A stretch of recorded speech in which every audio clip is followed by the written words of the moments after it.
you find either these two become very insignificant or nearly ineffectual in the mind. In other words, they have no function to perform. They either lie dormant or dissolve themselves. So that is the buddhi.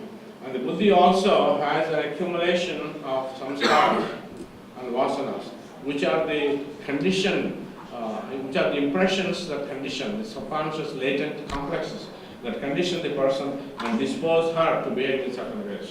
So all those are eliminated. And tamas and rajas do not influence the mind. And that is the purified state of buddhi, which comes through these exercises which Patanjali has suggested. Information could be very misleading through the mind.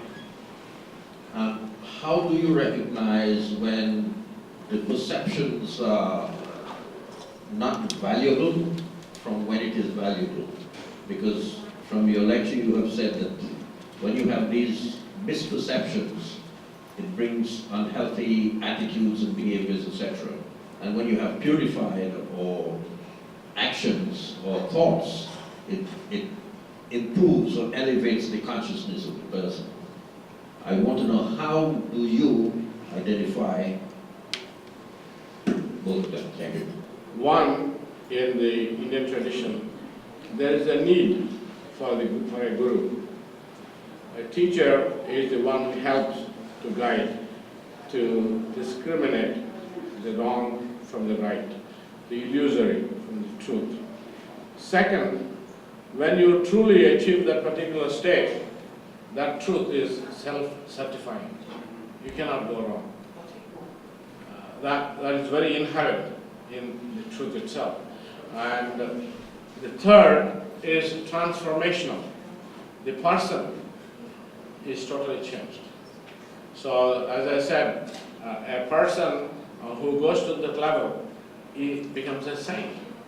A saint is the one where there is no gap between knowing and being. Bringing knowing to transform one's being is the essential characteristic of the progress at this level. So that's why I said the importance of this notion of being by knowing, of knowing by being. So you know, not because of a cognition that you have, but you know because you realize it in yourself. So Ramakrishna Parahamsa speaks about it, Vivekananda speaks about it.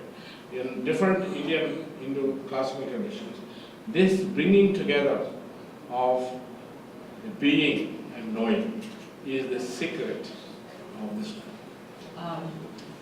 Two of the slides particularly that you showed reminded me very much of Plato's allegory of the cave, and very similar imagery and consciousness, kind of mythic consciousness.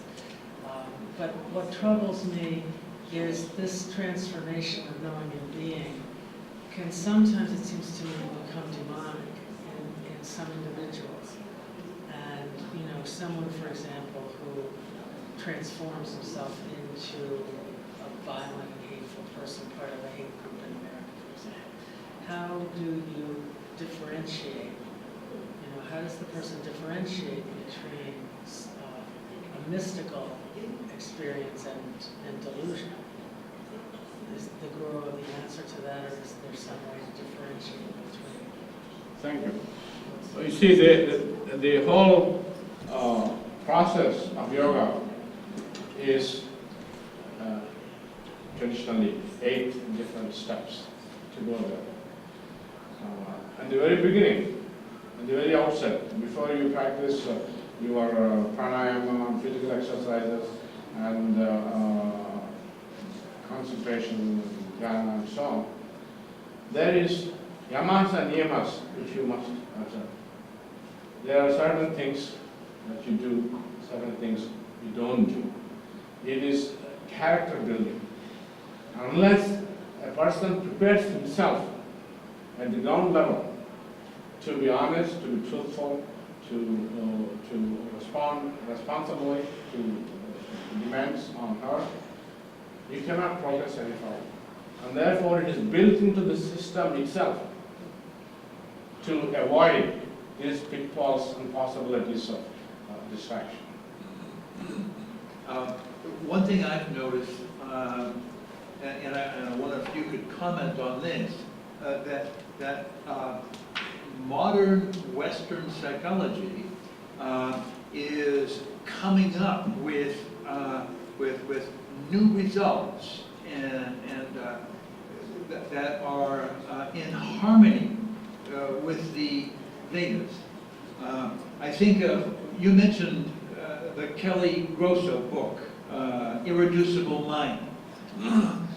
That's one example. That just came out, a year ago, 2 years ago at the most, and it's gotten very good reviews in amongst American psychologists and neuropsychiatrists as one example. And you pointed out a number of things that they talked about that a few years ago were not acceptable in American psychology, but now are, because it's based on evidence. They've put together a good deal of evidence.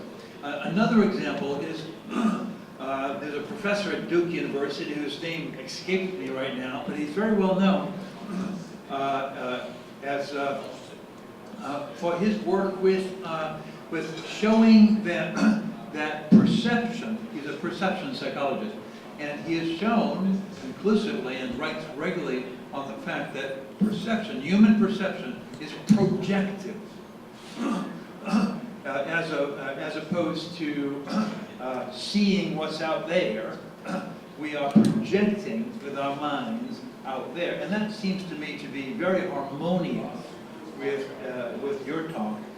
Do you see other such developments in psychology of this sort?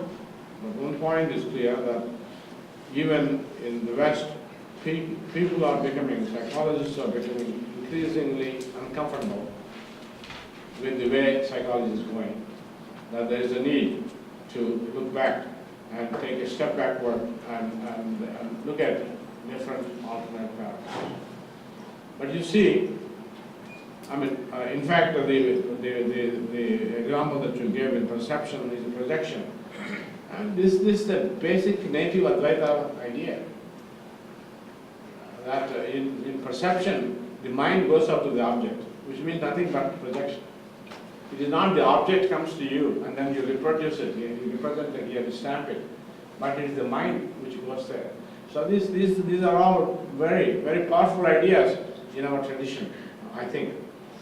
But the point is, you are now familiar, I'm sure, with a significant amount of research in the last 25, 30 years on spirituality and well-being. There are hundreds of papers published in referred journals in this country and elsewhere, which show that people who are more spiritual or more religious tend to live longer, have less complications. And to cap it on, the research on intercessory prayer and people praying for someone, and that someone not even knowing that they are praying for him, gets better. There are, I think, at least half a dozen well-done experiments which suggest it. But then, all that is lost. Benson was given a grant by Templeton Foundation a few years ago, a multi-million-dollar grant, to replicate the study, hoping that they will find something. And the whole project is so poorly designed, so poorly executed, and then they come up with a result which shows an effect, but in the negative direction, and they totally ignore that effect. And now everybody cites this last study of Benson as proving once and for all there is nothing for intercessory prayer as far as the recovery from cardiac, recovery of the cardiac patients. You see, that is because the mindset, you are just like trying to find something, some loophole somewhere. You see, you know what is time missing.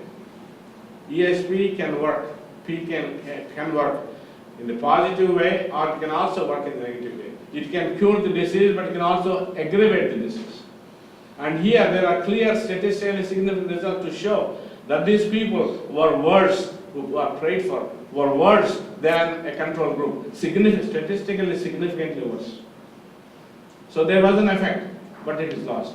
So as long as this paradigm rules, as long as the majority opinion that you apply for grants, and very few people will get grants to do research in these areas, and as long as this mindset continues, I'm afraid we will not make much progress.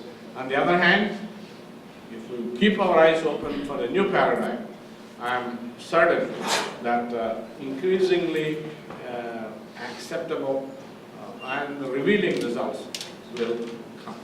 Can I ask you about that, Vince? If there's an effect, there's an effect. There should be no effect. Negative effect is also positive evidence. Indeed, but nobody brought this out. And I'm talking up to you about it because I looked at the data by myself. Yeah, there should be Other no people effect. either complained about methodology or whatever. You see, the same statistic that you're using, whether it's positive or negative, it should have the same meaning. Right, exactly. On the other hand, parapsychologists have shown consistently over so many years, in fact, that's one of my areas of specialization is psimicine, the differential effect of psi. And here you can clearly see, especially when the conditions are adverse and as they were in that particular design. Science has gone where it has gone for some regions, and one of the regions is its methodology, like what you were mentioning in this study of Benson's. So methodology is, there is a scientific methodology to look at things. And there are a couple of ways. One of them is very systematic, and one I like very much is the idea of non-falsifiable truth, which means you be self-critical. And the last one is objective. You have to look at things in a very dispassionate way. Can these methodologies be applied at least, if not the science, so that there is a scientific way of looking at the phenomenon that you're talking about, and then that can become more acceptable?